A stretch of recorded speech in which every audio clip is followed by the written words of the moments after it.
We respectfully acknowledge the traditional owners of the land on which we work and learn, and pay respect to the First Nations peoples and their elders past, present, and future. We're recording on Gadigal land. Always was, always will be Aboriginal land.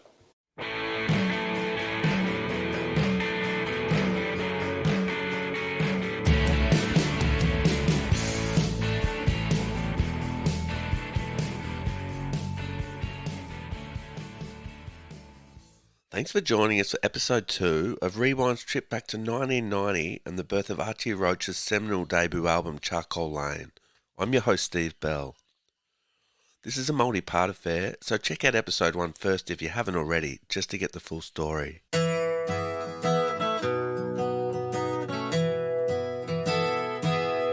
Sitting here in a lonely old guest house, I'm sure that my life is all through, scratching fleas and watching the grey mouse. I'm making love to the memory of you, for without you I'm weak and uncertain, and I feel so naked and cold, like a window without any curtain. My innermost feelings unfold.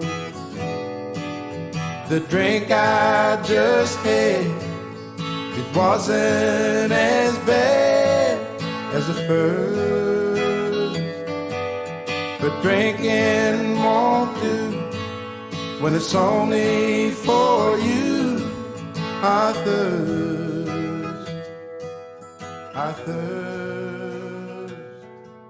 for your kiss. In episode 1 we traced Archie's path from being born into a large happy family to suddenly being taken away without warning by government agencies and placed into the foster system, stripped of his identity in some strange misguided attempt at assimilation.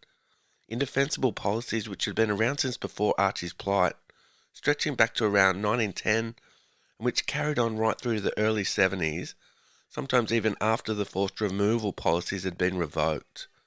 That's why it's stolen generations plural. This madness was going on for decades. Archie had been lucky enough, in the circumstances, to spend his youth with a loving foster family, but in his teens, when he discovered the first kernels of the truth about his real story, discovering that he had blood relatives out there that he'd never met, he hit the road on the long and convoluted quest for identity, a mission to find his family and reconnect with country. It nearly proved his undoing, but with the support of his beloved wife Ruby Hunter, Archie prevailed, and he was soon pouring his heart and soul into music, and in a beautiful piece of serendipity was plucked from semi-obscurity by Paul Kelly and his trusted lieutenant Steve Connolly, and placed on the path to greatness, which started, of course, with his debut album Charcoal Lane. Before we get into the recording of Archie's seminal debut, I'd like to introduce another voice, that of Yorta Yorta MC Briggs. He's an award-winning rapper, independent label owner, Hollywood comedy writer, as we'll find out, an award-winning children's author as well. And through both his music and his action, he's a fierce activist and advocate for Aboriginal and Torres Strait Islander culture and people. Despite coming from a completely different musical world, Briggs has become a firm friend and frequent collaborator with Archie Roach, but he remembers, as a youngster growing up around Shepparton, knowing about Archie as an almost mythological figure in his community long before he'd ever heard Charcoal Lane or any of Archie's music for that matter. Yeah, I grew up in the 90s, so I wasn't really checking for Charcoal Lane, as a 10-year-old kid in Shepparton, you know what I mean? Like, I grew up listening to Ice Cube and Tupac and Snoop Dogg's, like it didn't really register. But we always knew about Archie Roach as a figure, you know what I mean? So it wasn't like that music, like those tunes you know, um, for a kid at that age, it just wasn't for me, and like it's not until you're older and you get to like look back and really appreciate, you know what I mean, the importance of a charcoal lane and what it means to an industry and to a community, you know what I mean, and the country as well. So like, when I say like, um, I didn't really get to appreciate it, when I was a kid, it's just because of my age. You know what I mean? That Yeah, era. It's totally. like, you know, I didn't get to appreciate, the nuance of a lot of great things until I was older because I was too busy watching Predator. You know what I mean? So, you know, it's great that we can take this time now to really reflect and I think it's testament to Archie's work that a kid that grew up listening to hardcore rap music and you know metal and punk rock, can see and feel the importance of his artistry and his story and his legacy now. What was resonating about it? Was it just his, like the bravery of his sort of conviction, or just the fact that he told these stories before everyone else? Um, I think like what really you know rang true was like unless you've been to Melbourne and been around, you know, because like I totally missed that era. You know what I mean? Completely. Like I wasn't I wasn't in Melbourne by myself until I was a teenager. You know what I mean? Able to find my way around the city, and by that time it was like the early to mid 2000s, and you know anyone will tell you that it had changed a lot, from the 80s and 90s, you know what I mean? So, but there's something about it because, like, even when you go down around Gertrude Street and all that now, it's completely different from when I was a kid, you know what I mean? So I can only imagine how different it is for these old fellas, you know what I mean, who used to hang around the gym there and around Smith Street and all that. So, but if you know the history, and like I feel like I definitely got a little bit of a taste of that when I was kicking around and in and out of cash converters and running into different characters and whatnot. Um, I feel like that is the like it's a feeling, you know what I mean? It's a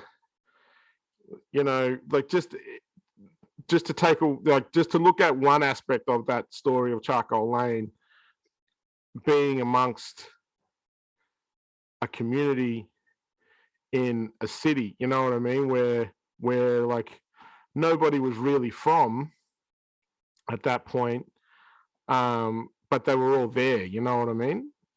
So like everyone was kind of a little bit displaced, but they found this community amongst themselves.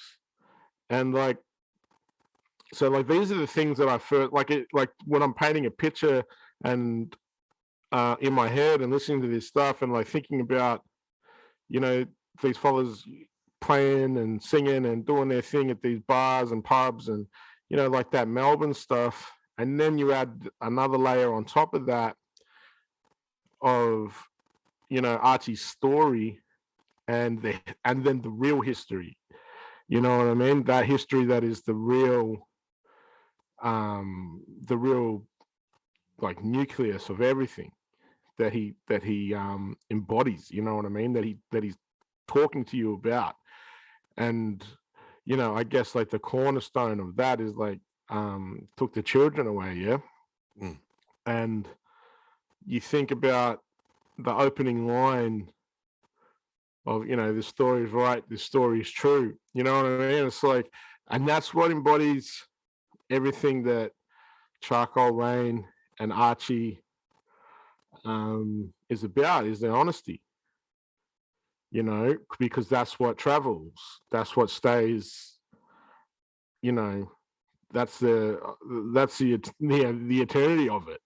Is like, this is the truth, and like this is not gonna like this is not gonna shift and change. The only thing that's gonna happen is the listener, the audience, is going to become more aware about Australia's history and the history of where they are, and Archie's songs, for that reason, are only going to become more potent.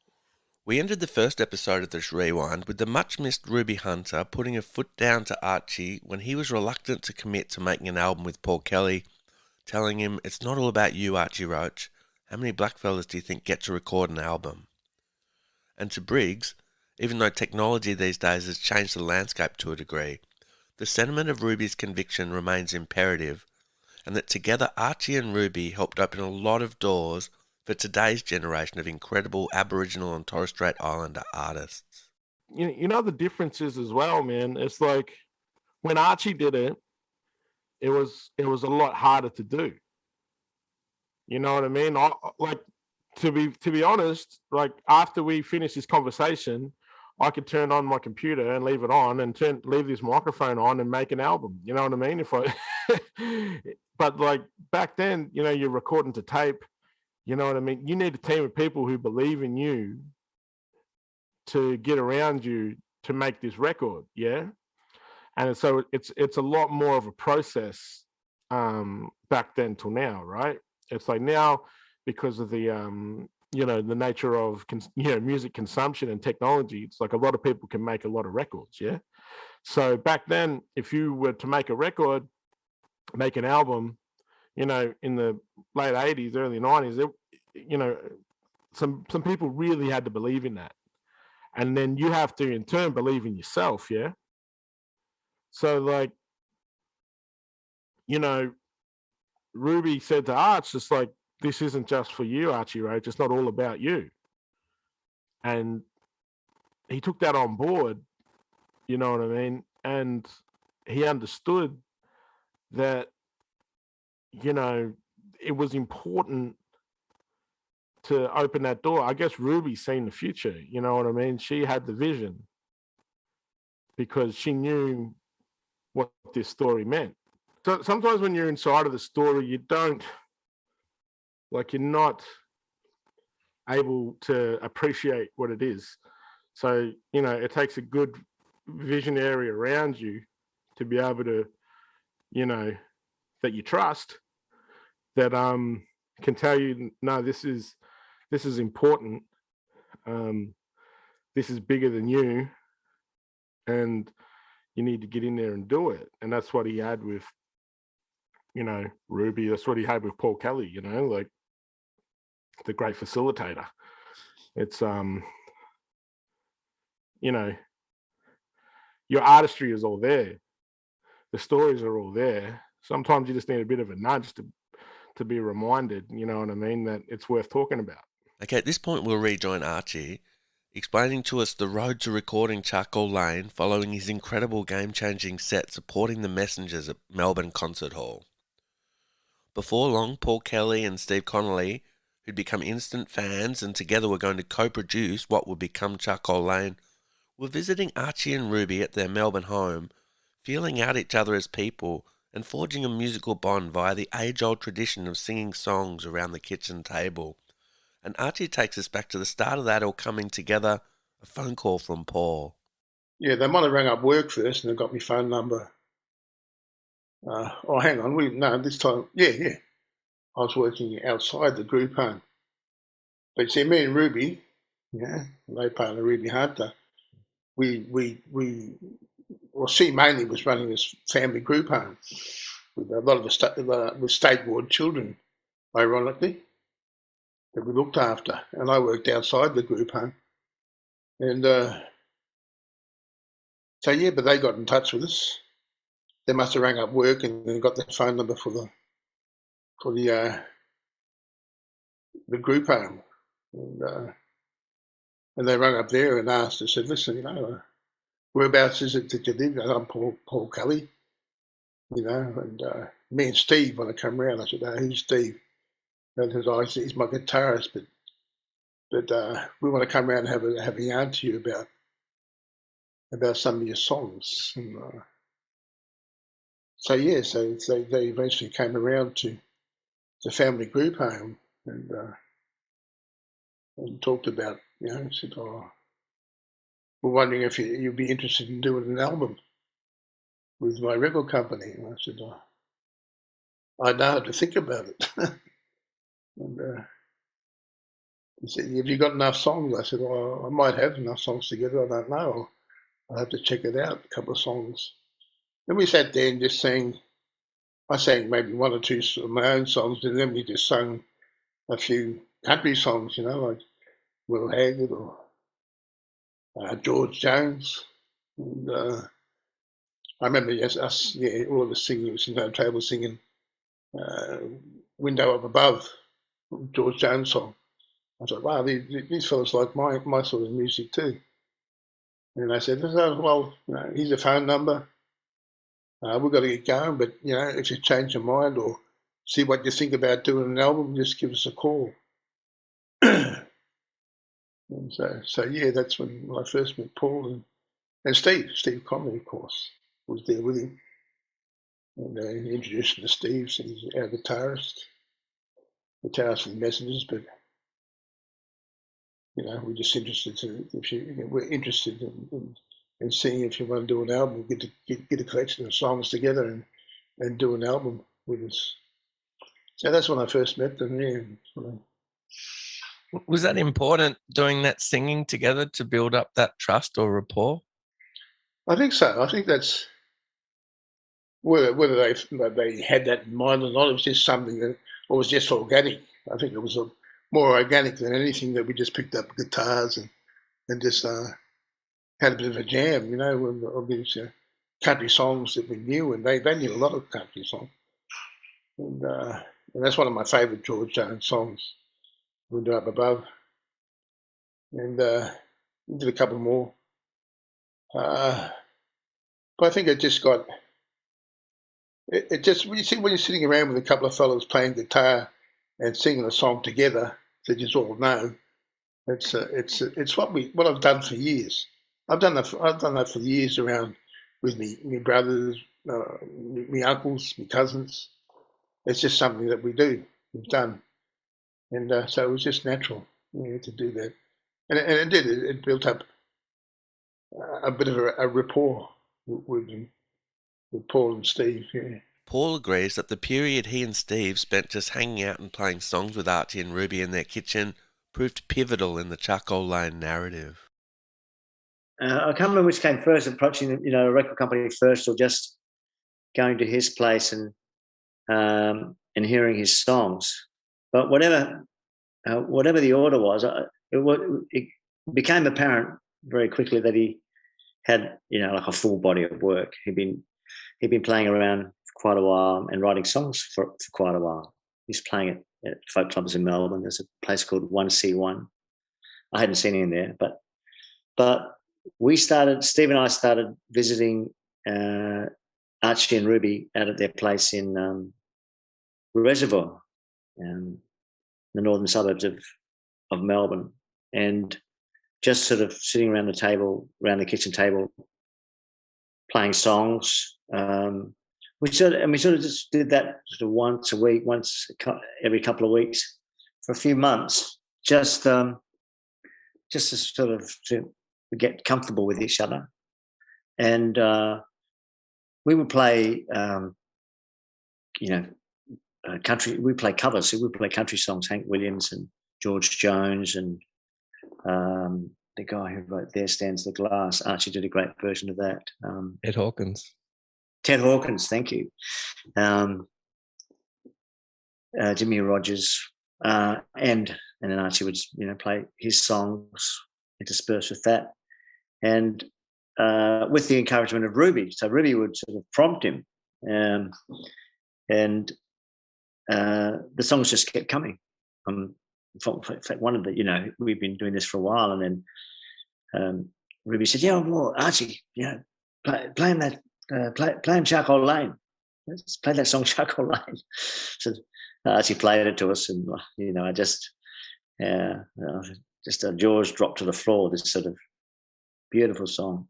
Side by side, we'd walk along to the end of Gertrude Street, and we'd tarpaul and muster for a quart of wine. Thick or thin, right or wrong, in the cold and in the heat, we'd cross over Smith Street to the end of the line. Then we'd laugh and sing, do anything to take away the pain, trying to keep it down as it first went down in Charcoal Lane. That was the thing that struck me so much about Archie then, that he was, I guess, fully formed as a songwriter. He didn't need editing, or he didn't need help, finishing off the songs, or and he had lots of great songs. So that's when we took it to Mushroom Records, and got Archie to meet the folks down there, and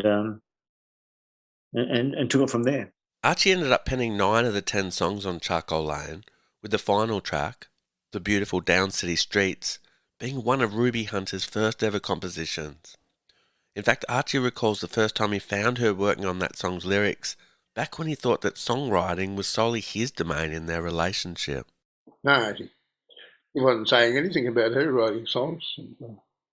They'd come back from work one day and found her in the bedroom, and she must have been writing the song or getting a few, just sort of polishing it up a bit or something. And as soon as I walked in the bedroom, she just hid everything under the pillow, and I thought, "What's going on? What's that?" And he said, "Oh, nothing." And she finally showed it to me. She said, "Mum, what is it? Give me a look." I said, "Oh, well, if you insist." And she pulled it out, and I'm reading it and looking at it, and I said, "This looks like a song." She goes, "Yeah, it is." And I said, "Oh, well, can you sing it to us?" And she did. And I was blown away. I just thought, wow, it's one of my favourite songs to this day. And I just thought, I asked her, I said, "Why didn't you tell me he was writing songs?" And she said, "Well, who's going to tell Archie Roach they're writing songs?" And I said, "Don't be like that." So that was the first of many of the songs that many of the hits, I think. Yeah. We now know that she was an amazing songwriter and singer, but that must have been amazing to find that first one and it be Down City Streets, one of the greatest songs. Yeah, I just thought, wow. It was, I said, if you can, I think that's what she meant just quietly too. When she said, "It's not all about you, Archie Roach." I can write a song too, But it was. I just thought, wow, there you go.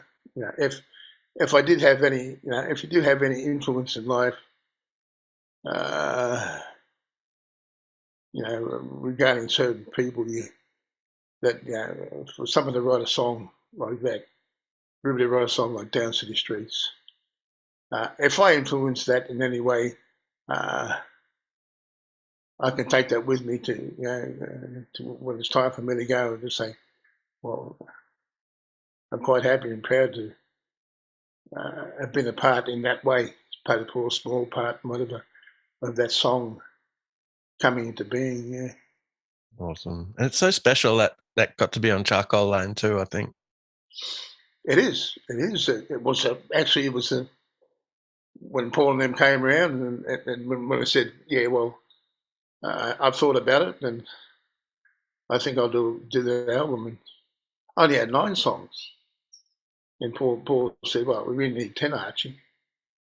And Ruby nudged me under the table and said, what about my song? And I said, okay, then sing it to Paul and Steve.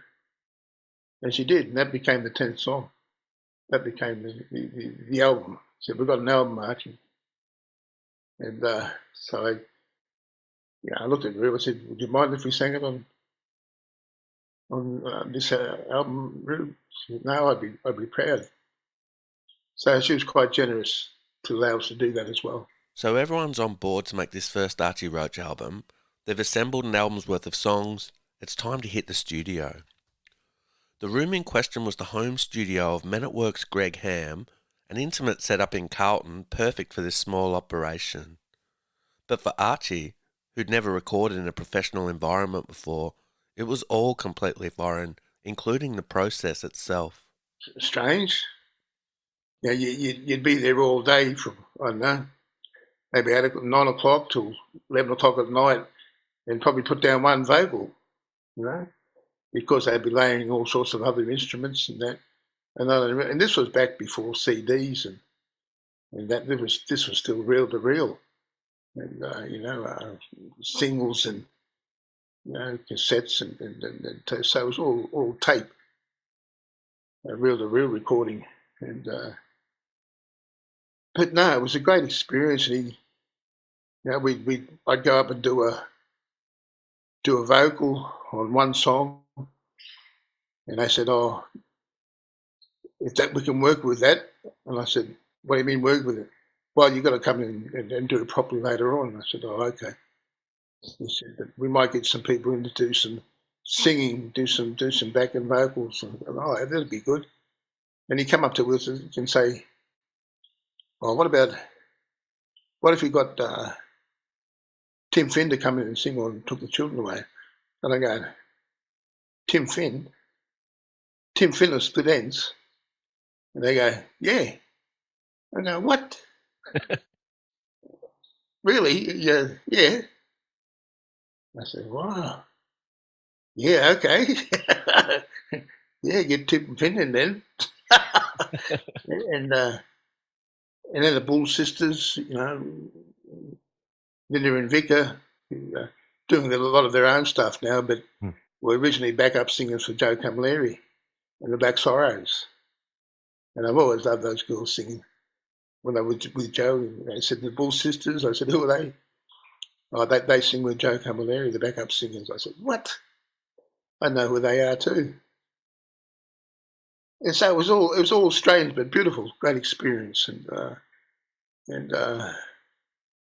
it took longer than I thought to do an album, because there's all this layering. You come in and start with it. Back in the day, they started with drums first, and got the rhythm, got the drums and bass, got that happening first, and then maybe guitars and that. The vocal was probably the last thing that you put on the song. So it was a wonderful experience. It's interesting to note that you don't actually see Paul Kelly's name come up in production credits that often, outside his own work, and he admits to not really being too keen on the role as a general rule. I don't do a lot of it. I've done it a bit here and there, but I don't know if enjoy is quite the right word. It's it's a big responsibility, and it's a fair bit of pressure, and producing someone. I mean, there's so many choices. You could go one way or this way or another way, and you're never quite sure whether you've gone the right way. So, I mean, I still listen to "They Took the Children Away," that song, and think, "Oh, we put too much reverb on it." So it's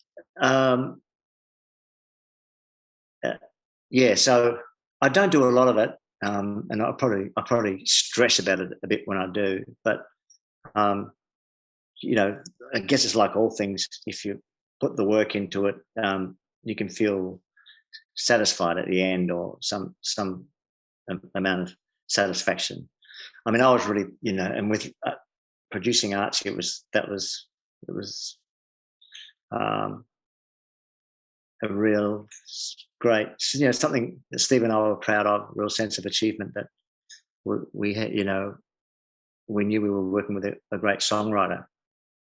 So our attitude, really, producing Archie, was really just stay out of the way. We knew the songs were good, beautiful singer. So we decided our aesthetic or ethos for making the record was to keep it very minimal. We didn't want to put a whole lot of instruments on it, or even record it with a whole band. So we did it with a pretty small. Pretty much the basis of the record was Steve, Archie, and me. And Steve took, I took care of some of the rhythm guitars, and Steve playing electric guitars. The only thing that we thought would be a really good thing to do is to invite various guests onto it. One, for their ability and what they would bring to the song, but also for their profile. So I rang up Tim Finn, who lived in Melbourne at that time, and said, "Will you come and sing on this song?" In James Black played keyboards. Played with Mondo Rock. And, Joe Camilleri. We got Vic Orlinda in to come and sing. Andrew Duffield from the Models. So there was a little bit of, a bit of conscious effort of, let's get some people on here that might be more widely known, that's going to help draw attention to this record. But they all brought their own great skill to it and sound. My sister Mary Jo played piano on a song as well. So it was really, just having those guests to add a little bit of colour. George Petrumlis on the piano accordion too. Archie wanted the sort of a Cajun feel for sister brother, yeah.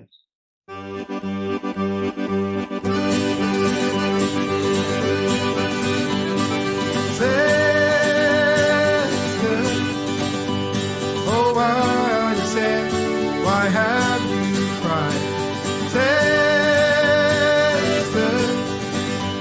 Though you've been treated bad, you still got your pride. There's so much that you can give, and you can, it's not too late. You have just begun to live, and good things come to those who do not wait. Don't listen to the heartbreaker. Find comfort in his laugh and rod. Blessed are the peacemakers, for they shall see God. Archie was very excited that you got Tim Finn in. Tim Finn? Yeah, he was so excited to meet him. He was yeah, I remember. His face light up when he remembered it. Yeah. And Tim Finn with it. Tim Finn was excited too. So you meet Archie, and you that you're in this very strong presence. And Tim had heard the song, and he knew it was a killer. So it went both ways. Everyone involved in the record was excited to be working with Archie. Did you and Steve divvy up roles, so to speak, or were you doing things together or in the studio? The main roles, Steve was the main role. Steve had production skills that I didn't have, and I was really the sideman. We co-produced it, but I would say that Steve was did the lion's share of it.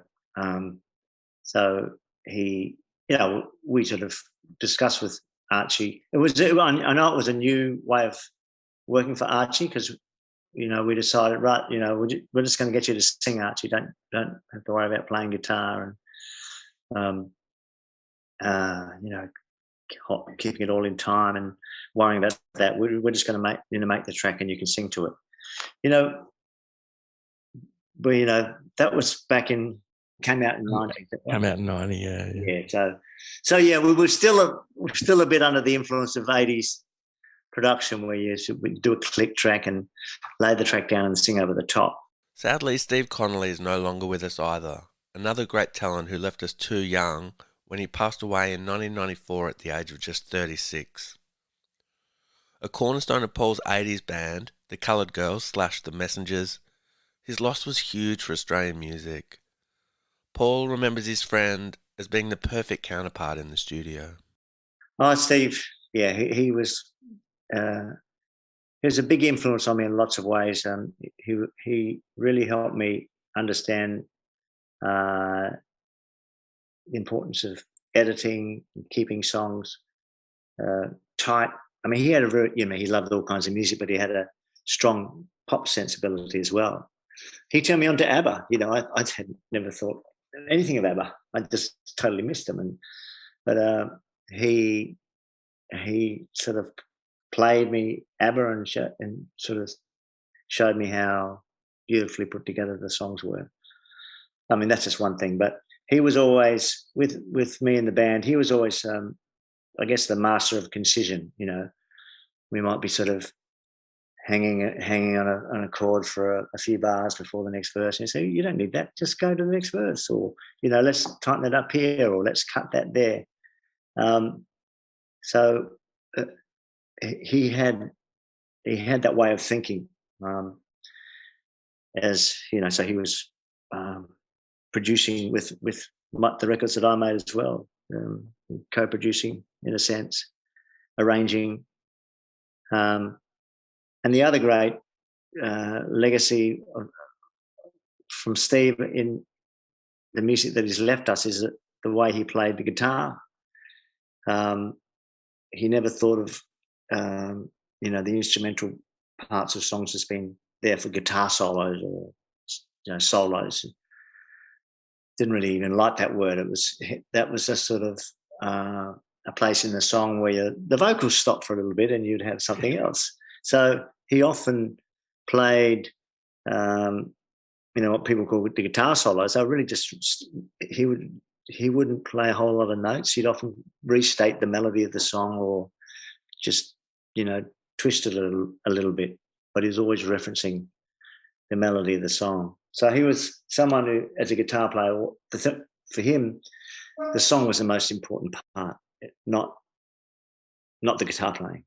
Gerard Shalaki, the then Premier booking agent who oversaw the entire period where Steve was working alongside Paul and the Messengers, also remembers the guitarist as someone who really knew his way around a song. Oh my God, did he ever? He's got a wonderful history. I still think he's one of the country's preeminent guitar players. He had his own style.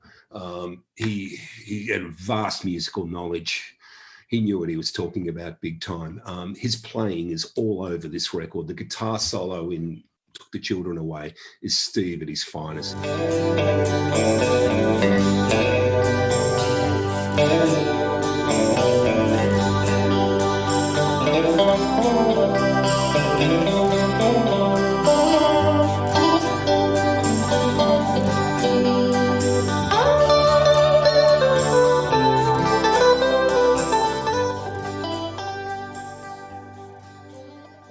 This beautiful measured picking style that just rings like a bell. It is extraordinary. And he's greatly, greatly missed. Vicar and Linda Bull, who, as we learned in episode 1, were asked to contribute backing vocals to 3 songs on Charcoal Lane, Sister Brother, Beautiful Child, and No No No, remember being pretty nervous, mainly because it was the first time they'd worked alongside Paul Kelly. Here's Linda. I don't remember working with him before this. I think it was really early on in our career. We're still sort of touring with the Black Sorrows, and we'd met Paul in Brisbane backstage at what's it called? Expo 88. Expo 88. And I was in my bedroom at the time in St Kilda, and we just in between tours and come off the road. And I remember I was flat on my, I was so tired. And then the phone rang, and it was, it was Paul Kelly, and I was like, "Oh, what do you want?" And you know, I was a bit sort of dishevelled and a bit shocked, and he just sort of said, look, I want you girls to be involved with Archie's record. Steve Connolly and I are producing his album, and we'd like you to sing a couple of tracks on it. Would you mind coming in? And really, that was the first time we'd worked with him, isn't it, Vic? Yep. As far as it was so long ago. We're talking about 30, how long ago? 30 years? We were pretty nervous. We were pretty intimidated. You know, just having Paul in the room and Steve, Steve, and just... Archie was there too with Ruby. And it was at Greg Ham's studio in Carlton. So he was kind of following around as well. May rest in oh, bloody hell, the first session we do for Paul, and there's all these really famous people in there, and then there's Archie and Ruby who were really they could see what was going on. Ruby, I think, knew more about us than Archie did, but it was pretty nerve-wracking. Because we sort of learnt the songs on the spot. We didn't hear them before we went in the studio. Yeah, that's right. That's right. We learnt on the hop. And I think that was kind of maybe in our favour, that we were new, we were young, we were green, inexperienced. We hadn't done, we'd done a few sessions with the Sorrows and things like that. But, going and singing for other people, we were a bit nervous, and also, knew understood what we were singing about and how important the songs were. Probably not. We knew then, but probably not a lot more now. But back then we didn't. We realised what we weren't just singing ooh and ah. The lyrics had a lot more meaning than just. Yeah. Yeah, that's right. Vicar and Linda remember being more than happy to take orders in the studio from Charcoal Lane's two co-producers. Here's Vicar. Paul always tells us what to do. And we had Steve there too with the guitar, kind of helping us with harmonies or voicings of the harmonies if we got stuck. So it was pretty easy. They basically just said, do your natural game. They didn't interfere too much. It's only if they wanted to hear something that we weren't doing that they stepped in. But they were pretty cool, like really laid back. They just left it. We just sort of did one track and then we double tracked it maybe. Added a few more harmonies on it. Especially No, No, No, maybe, that song. Yeah. I think that was the good thing about it. I don't think it was overly, we didn't sing too much. That's the great thing about Paul. He's got good taste. It's like, less is more. Yeah. Especially with a voice like Archie's. Mm. It's incredible, isn't it? He doesn't need much. From Archie's point of view, he was just trying to sing his songs as best he could and basically go with the flow. I had no idea, really. I was just trying to do the best vocal that I could for each song. And sometimes, that's another thing too, you do a vocal and think, that was pretty good. And then Paul said, that was a bit pitchy. I go, oh, sorry. He said, we will do that again. So then I had to come to understand what pitchy was, you sing a bit flat, or you sing a bit, you sing a bit, the opposite of flat. I don't know, what was that? Yeah. So yeah, but no, this would probably get the best vocal that I could, and it was only upon listening back to the rough of each song, that I just thought, wow, it didn't matter, if I had any ideas or not. I just thought, wow, that's, just to hear your song played, and with professional musicians, session musicians, but all these musicians played in bands, and that, and were working musicians, and to hear about what they gave to each song was just beautiful, I thought. So I was just happy with the way each song turned out. Yeah. Looking back on the session, Paul has great memories of working on Charcoal Lane and the vibe around the studio, as well as being proud of the finished product. very proud of it. I mean, it was a very happy couple of weeks. We recorded at Greg Ham's studio in Melbourne. It was sort of like a pretty homely setup. It was pretty relaxed. Like I said, we had the guests come in here and there, and once Archie got the hang of the way we were working, it was. I think he was happy, and we could at the end of each day we knew we'd come a little bit further to making this thing, and I guess we all felt excited by it. I had a sense that it would be a record that people would respond to strongly. And Archie, he remembers hearing Charcoal Lane back in full for the first time and being blown away by what he and his new team had achieved. Yeah, I do. Yeah. Sit around and listen to it. I'm just sitting and listening to, and each song on the album right through, and I thought, I know it was a bit emotional at first, and I thought, wow. I said, I don't know what to say or what to feel. I just if this doesn't go anywhere, and I wasn't expecting it to go anywhere either. I said this was probably the one of the greatest things that I've ever done, and to listen to my songs in this way, with a full band and backing vocalists, and it's just I know it was really emotional at first to hear that, and then hearing it on radio for the first time, I go, well, stop it. I said, I know, just try to pinch yourself and think, what's going on? Yeah. And this was only the beginning. We'll leave episode 2 there with the album in the can. Next episode, we'll look into Paul taking Archie to his new label home at Mushroom Records, swapping hats a couple of times in the process. But first, we'll finish with the beautiful Charcoal Lane track, Down City Streets, the one Ruby surprised Archie with, and the one he says she was generous to share with him and us.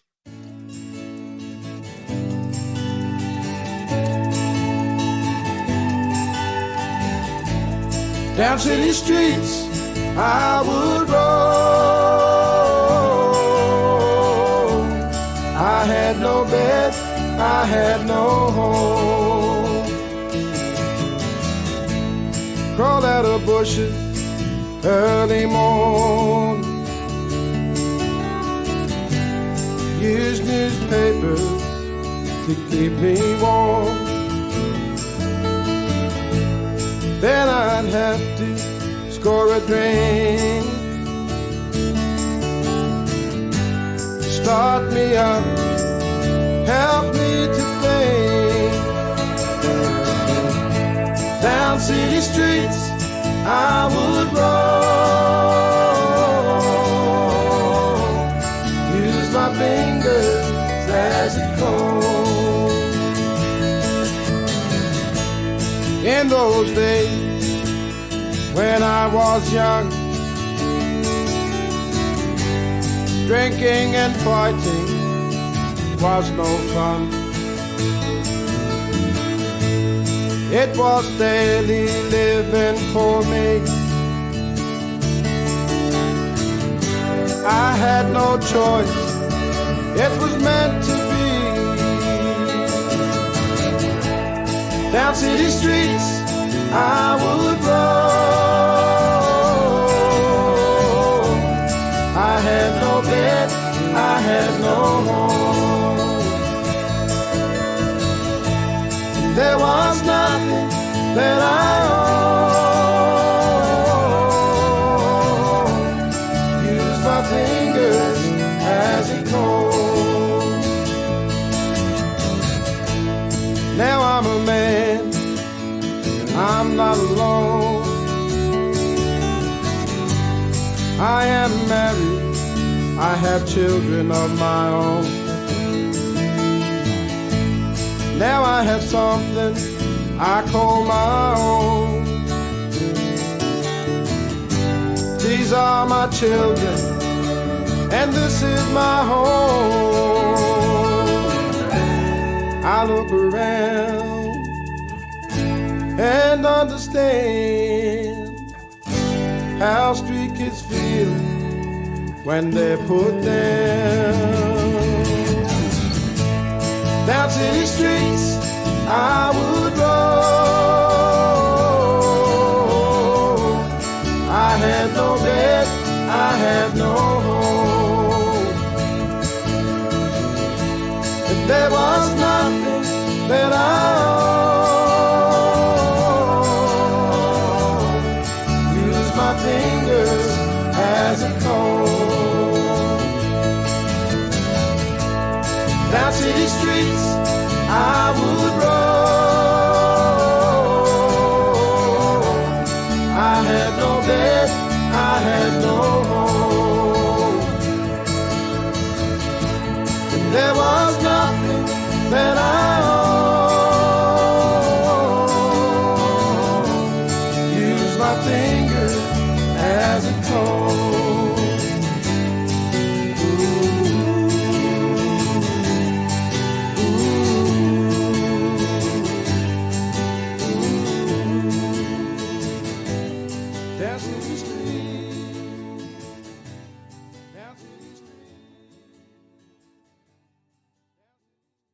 Thanks for checking out episode 2 of the Charcoal Lane Rewind. 3 more to go. Thanks again to our network partners, Yamaha Headphones. I'll catch you really soon.